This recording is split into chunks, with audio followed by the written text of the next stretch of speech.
Today's European Championship qualifier now. Charlton say wait till after Middlesbrough.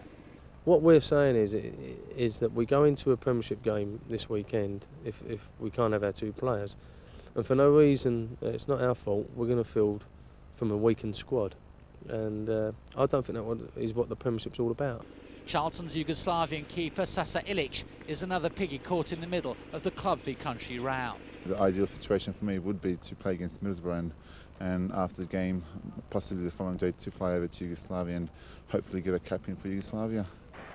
With only 2 defeats in their last 13 games, Middlesbrough are boosted by the return of fit-again keeper Mark Schwarzer. Tim Abraham, Sky Sports. Involved in a controversial game at the Dell, manager Brian Robson was hoping for a smoother ride as they again travelled south, this time to Charlton.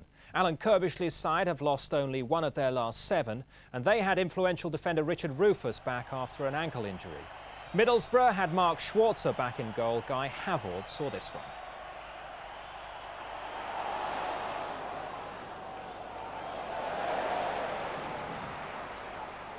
Tangle between Ricard and Rufus, who've already stuck fairly close together.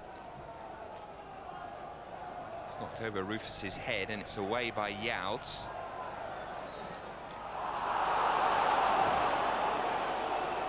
Middlesbrough free kick. Gascoigne eager to get hold of the ball.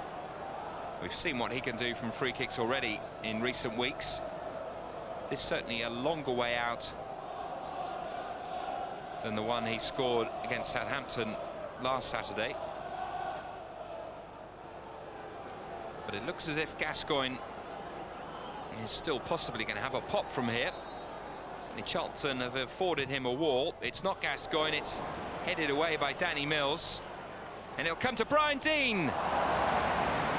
And Ilic is absolutely livid with his defence. I think for coming back so deep, Townsend's shot. And Mills really took it off Ilic's hands, and then Deane managed to scoop it round. Could have been real embarrassment for Charlton. Ricard doesn't make it easy for his team. Mustoe thumps it into the stands for a Charlton throw-in.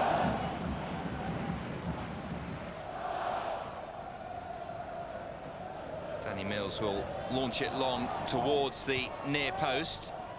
Away by Middlesbrough. Gascoigne nodding it outside the penalty area. And it's a penalty to Charlton. It looks like Gascoigne's been penalised and a yellow card. Mike Riley giving Gascoigne his 7th yellow this season. But more importantly, Gascoigne has given away a penalty. It was Keith Jones who went up. Gascoigne won the header, but then unnecessarily clipped his legs. Definite penalty. Clive Mendonca, who hasn't scored in the last 8 games, has a golden opportunity, which he takes. And Charlton are ahead. Clive Mendonca, his 6th goal of the season. And it was a fairly convincing penalty. The returning Schwarzer could do nothing about it. Well, it might open the game up now. And here come Charlton once more. Good save by Schwarzer. Suddenly 1 or 2 spaces appearing where they hadn't been, and Charlton just trying to make the best of them. This was Hunt's run. Schwarzer did well to claim that at the first attempt. Fiercely hit.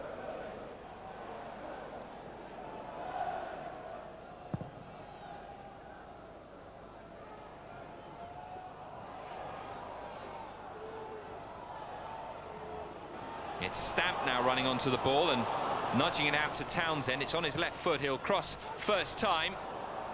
Caused a little bit of panic at last in the Charlton defence.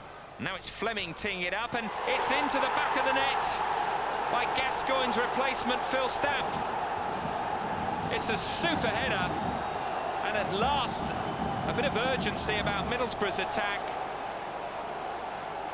And Phil Stamp finishes off this teed up cross with a terrific header that gave Ilic no chance whatsoever.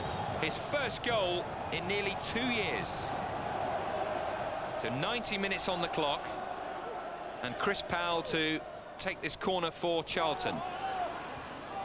Away by Ricard, only as far as Robinson, who knocks it in, appeals, the arms go up, the ball goes in, and what looked just for a moment like a last-minute winner has been disallowed. Powell's corner, they thought they got it away, and then Robinson just knocked it back in, and there's a definite push there by Redfearn before Hunt turned it into the back of the net. And Mike Riley has added on just about 2 minutes, and that will be the end of it.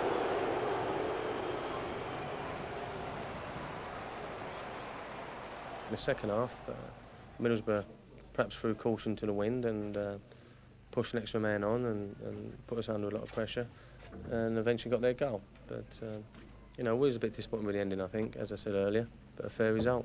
Cole Tyler put 2 hands on Steve Vickers and pushed him. It was a blatant foul. There was absolutely no doubt in. I was right next to it, you know, so if he hadn't given that, I'd still be running after him now. I do look at the games and think that perhaps if we lost games like today, and perhaps lost games like we did against like Leicester last week, then we would perhaps be in a bit of trouble. You know, we're not losing, and I think that's bodes well for us. They penned us in a bit second half, and there wasn't too many goal-mouth chances. I can't remember Sasha making too many saves, but they got their goal back, and perhaps at the end it was a fair result. Although we're a bit disappointed with the ending. You know, we felt that perhaps we might have had a penalty. We perhaps felt that there was a few bodies flying in there when he disallowed our goal. Once they'd scored, they just sat there. They never really come out, which surprised us really. Normally Charlton here, you know, want to get at you, but they were content to sit on 1-0, and that's always a dangerous thing to do. Now the table, Aston Villa lead by 3 points after their biggest win of the season. 12 games without defeat represents the club's best start to a league campaign ever. Manchester United move above Arsenal into second. Chelsea climb to fourth. They're unbeaten in any competition since the opening day of the season. The other end, no change at the foot. Southampton remain 2 points adrift. Blackburn couldn't improve their position either. Nottingham Forest play Derby on Monday, and Coventry meet Everton tomorrow.